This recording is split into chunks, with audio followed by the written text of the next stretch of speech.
What's going on, traders? On Friday, we had about three movers that were actually pretty interesting. One of them surprised me really much. It was BMNR. The ticker went up from, I don't know, like $60 up to $161. And there was another ticker that pretty much had a lot of traders in it. It was Lixt, I think. Of course, for educational purposes only.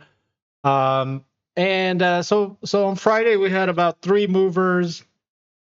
I'm actually dealing with a small flu, so I'll probably be back at it next week. But my flu has actually influenced the way I trade. I haven't had enough like stamina, because I have a flu, so you get like lightheaded and you have no you have a very low fighting chance if you have like a flu. Anyway, so the tickers that were actually interesting that I did trade and I didn't have really that much stamina on Friday. You can see that mostly on these tickers I was, flat. So the tickers that we were discussing was LIXT. I think a trader in the chat room was long on this ticker from 240. This is a very good example of, I think, day three continuation. We end up hitting 420 there. So my actual long was about right here as I went back. My actual long was right here as I was buying 350. Let me just move some stuff around. That was actually my long right there, and the ticker actually broke out and we hit 380. We came back to the wedge. I don't necessarily like this pattern. This pattern is, mostly I've seen this pattern before when a ticker breaks out and then it comes back. Like normally we should break to 350 and then we should hold 350. That's like what I like to see.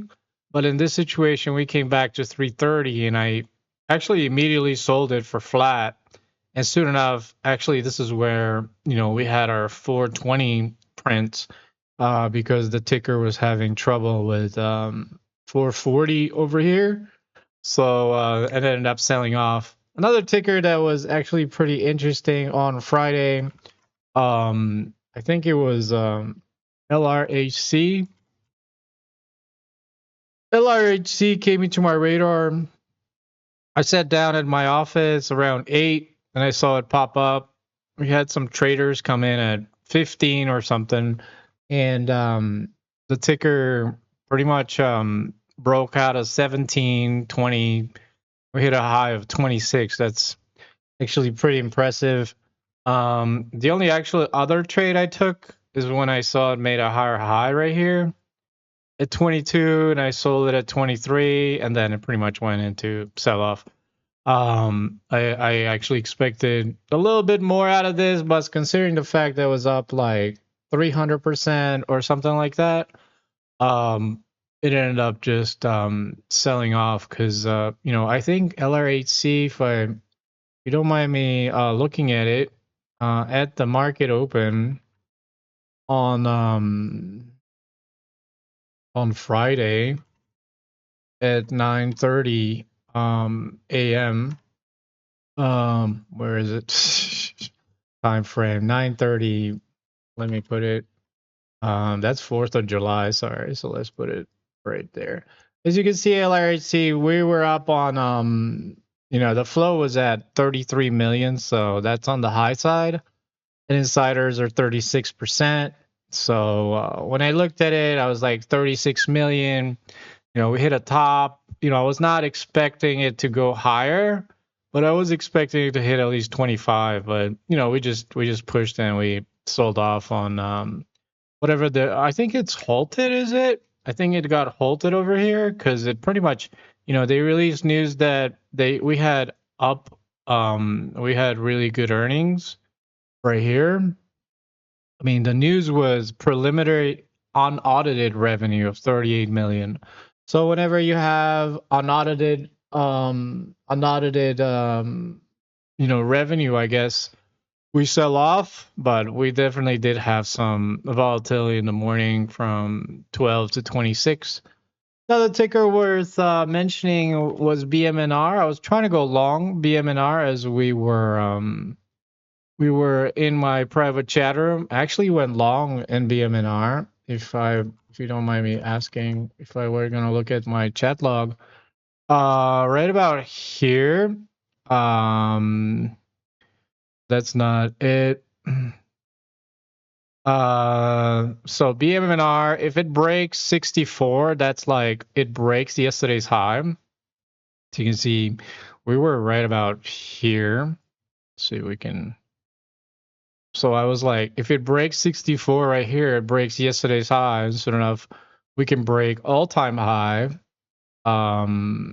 So pretty much, I actually went long. At one point, I did go long at like 66.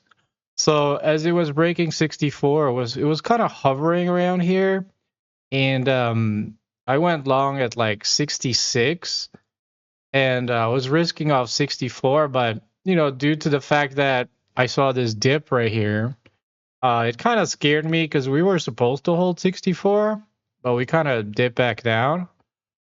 So I had a little bit low stamina. The reason I had low stamina is because I'm still dealing with some kind of flu that gives me a headache. I think it's like burnout fever or something. Anyway, so I pretty much rested. I should have actually held this position from around 66 because if I had just a little bit more patience, as soon as I sold it, a couple minutes later we reclaim and we hit 80, 90, and soon enough we actually hit all the way up to 160 to my amazement. So this stock was relatively one of a monster mover that I've seen. One of a pretty big monster right here from 64 up to 161, and due to the fact that I was a little bit on the low energy side, the ticker ended up squeezing. But nevertheless, I got my microphone working, and so this is probably much better to listen to my voice much better. Make some adjustments, and we'll proceed on moving on into another week. Other than that, see you all in my next video. Peace out.